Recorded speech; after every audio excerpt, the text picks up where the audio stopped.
นี่ก็คือเป็นเครื่องพิสูจน์เนาะเพราะฉะนั้นมามืดไปสว่างแต่นี้มามืดไปมืดท่านผู้ฟังเป็นคนประเภทใดคือผู้ที่เกิดมาเนี่ยก็ลำบากอยู่แล้วซ้ำก็ความประพฤติก็บดี เป็นที่รังเกียจของสังคมตายไปแน่นอนเป็นทุกขติ มีแต่คนแจ้งมีแต่คนแจ้งอันนี้ก็คือมามืดไปมืดประเภทมาสว่างไปสว่างอันนี้ดีเกิดมาก็พร้อมที่ทำความดีอยู่อย่างมีประโยชน์และก็สร้างสรรค์แต่สิ่งที่ดีสิ่งที่ปราศจากโทษนี่เป็นบัตแตะบัตตองละคนเขาก็ยกย่องสรรเสริญตายไปก็เป็นสู่สุคติถ้ามองลักษณะนี้มันเป็นปริศนาเอาพอหม้อไฟเอากากมะพร้าวเผาควันขึ้นจุ้งเนี่ยนะถ้าประโยชน์ปัจจุบันคนโบราณเพื่อนก็บอกว่าเอาไว้เพื่อที่จะเป็นเชื้อไฟในการเผาศพในยุคนั้นมันมีไม่ขีดไฟเนาะแต่ถ้ามองในแง่ของปริศนาธรรมตัวสาระจริงๆนะเป็นคือแง่คิดเป็นการเห็นหูกันเนี่ยที่อาตมาว่ามันเป็นภูมิปัญญาเนี่ยเพิ่นบอกว่าหมายถึงไฟคือชีวิตของคนเฮานะมันมีทางมืดกับทางสว่างเขาเรียกว่ามุมมืด ชีวิตในยุคมุมมืดก็มีมุมสว่างก็มีในชีวิตของคนเฮาอันนี้เขาได้เรียนรู้ตรงนี้ท่านผู้ฟังเพราะฉะนั้นคำสอนอยู่ที่คนฟังมาแล้วเขาคิดก็อย่างที่เขาว่านั่นแหละนะคนฟังสิ่งที่ดีแล้วเขามาคิดเนี่ยมันก็จะได้ปัญญาอย่างมีพุทธประสิทธิ์บอกว่าสุดสูสังและปะเตปัญญังฟังด้วยดีย่อมได้ปัญญาฟังดีได้ปัญญาแต่ฟังบดีนี่มีปัญหาแน่นอนนะอันนี้เป็นสิ่งที่อยากให้ท่านทั้งหลายได้น้อมนำมาพินิจพิจารณาที่อาตมาภาพนำมาเล่าให้ท่านทั้งหลายฟังเนี่ยนะก็เก็บความข้อมูลมาจากหนังสือซึ่งเป็นข้อเขียนของท่านพระครูอดุลนะที่เพิ่นเอามาพิมพ์เพื่อได้อ่านได้ศึกษาอาตมาภาพก็นำมาเล่านำมาเสริมให้ท่านทั้งหลายได้ฟังกันก็เป็นเรื่องที่ดีนะท่านผู้ฟังเรื่องนี้แล้วคิดจะใดเนาะเกิดจะใดหรือบางคนที่มาฟังเนี่ยบางท่านอาจจะไม่ใช่เป็นคนเมือง 100% เนาะหรือว่าถ้าคนเมืองเขาแต่เนี่ยนะเกิดบ้านนอกเพราะฉะนั้นวิถีชีวิตของคนบ้านนอกถ้ายุคที่ยังมามีไฟฟ้าใจเนี่ยนะอาตมานี่ยังถือว่าเป็นคนยุคนั้นอยู่นะบ้านเกิดของอาตมาเนี่ยเมื่อก่อนก็ตามกรมเนาะถ้าอู้กรมเนี่ยเราอ่อนยุคนี้จะมาหูกรมซื้อน้ำมันมาตามกรมสมัยเป็นเนนท่านผู้ฟังเป็นเนนน้อยอยู่ไฟฟ้ายังมีตลอดตามกรมตัวหลวงไปนั่งดูเฮาสมัยบทเนน6-7 ตนเป็นเนนน้อยนั่งเสากุฏิเปิ้นคือท่องสวดมนต์เปิ้นวัดต่อสวดมนต์กระท่องกันก็ตามกรมนั่นแหละอันนี้พอเอาใจมันเนี่ยโทษหูดังเขาเนี่ยมีกะขมเมามีกะขมเมาในยุคนั้นมันเป็นน้ำมันก๊าซยุคหลังๆเนี่ยเราอ่อนจะบานเนาะยุคของเขาทีนี้พอมีไฟฟ้าใช้แล้วก็มันก็คือก็เจริญละในยุคนี้ก็ถือว่าสะดวกสบายแต่ถ้าว่าเรามีวิธีคิดในท่านผู้ฟังเราเรียนศาสนาเราเรียนวิชาพุทธะทางพุทธศาสนาเนี่ยเราจะต้องคิดหลายๆชั้นเราได้ปัญญาอย่าธรรมะที่ท่านทั้งหลายฟังอยู่ตลอดเนี่ยที่ว่าพูด ความคิดเชิงบวกเนี่ยบางท่านก็บอกว่าคิดบวกแล้วนะ คิดบวกคิดจะได้นะเมื่อเขาตื่นเช้าขึ้นมาเนี่ยเขามองแต่ข้อบกพร่องของคนอื่นเนาะคิดแต่เรื่องที่บดีเนี่ยแน่นอนวันค่ำมีแต่เรื่องบดีถ้าตื่นเช้าขึ้นมาเนี่ยเขามีแต่เรื่องดีๆจิตใจเขาก็บ่วุ่นวาย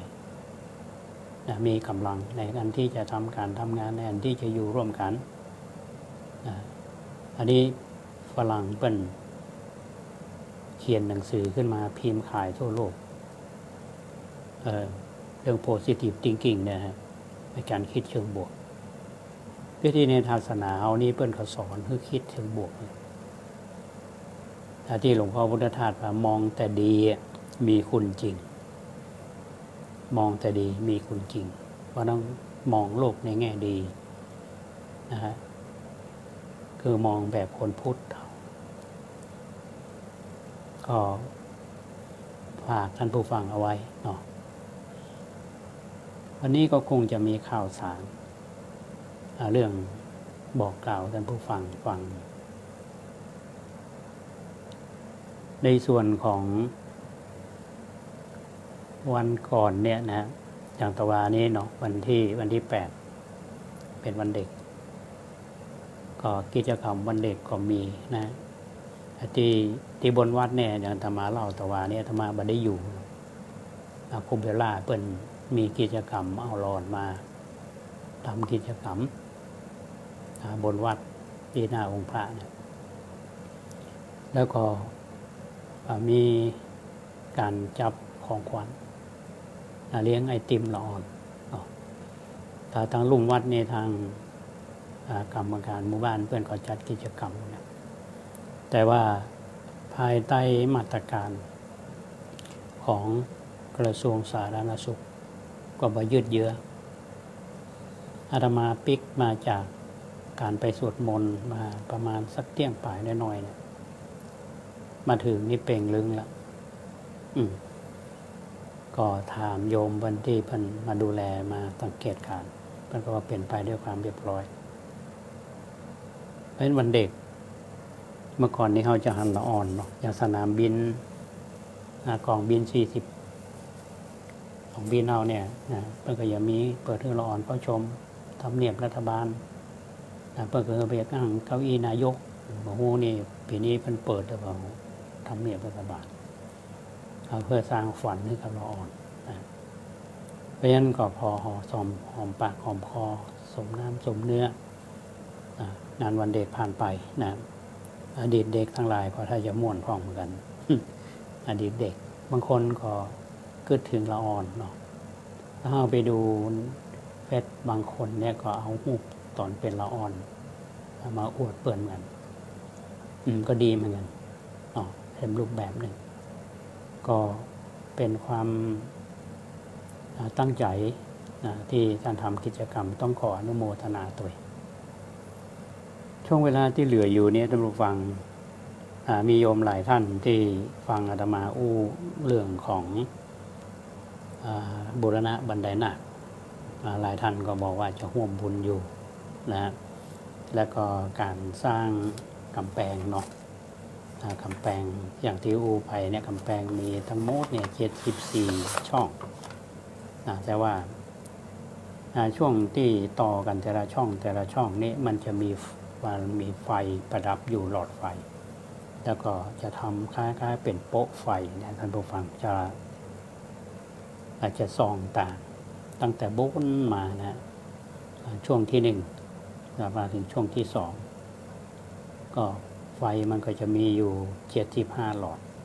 75จุดนะเทนิยมก็บอกว่าอยากจะร่วมเป็นเจ้าภาพ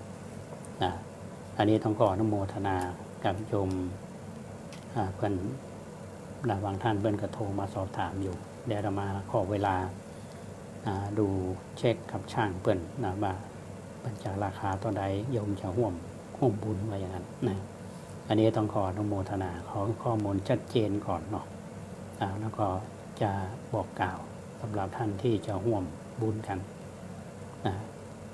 กำแพงนั่นก็เกือบเสร็จละทำผู้รับเหมาเพิ่นบอกว่า กำแพงนี้อาจจะเสร็จภายในเดือนมกราคมจะเสร็จภายในเดือนมกราคมแล้วเดือนกุมภาพันธ์นะเดือนมีนาคมหรือต่อเมษาเนี่ยแล้วก็ต้องทำงานต่ออาตมาจะทำกำแพงแถม36 ช่องอาโยมหลายท่านก็บอกว่าไม่แปลงที่ไหนหมอ เวลาได้แปลงกับแปลงแต่ว่ามายุทธ์หรอก็แปลงบนวัดท่านบอกว่าที่แปลงอยู่ประเดี๋ยวนี้คือเป็นทางขึ้นวัดนะถ้าเสร็จแล้วเขาก็ไปทำบนวัดท่านที่เคยมาวัดประแดงยานบ้างที่นาวิหารเขาเนี่ยจะมีหัวนะเหมือนหัวเหล็กกันแล้วไปถึงหอระฆังจะแปลงกำแพง35 ช่องรวมกันนั้นก็จะได้ทำเทรอบวิหารเป็นทำเป็นคอนกรีตพิมพ์ลายแต่บันไดช่วงที่2นี่ก็จะมีการปรับปรุงเนาะหมายว่างานที่อยู่ค้างอยู่ได้จะทำต่อไปเนี่ย1คือทำกำแพง35 ช่อง2ทำคอนกรีตพิมพ์ลาย3ปรับปรุงบันไดหน้าแล้วก็ทำ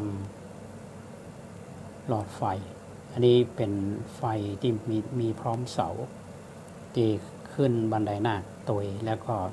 ตรงที่กำแพงเขาอาจจะแปลงตัว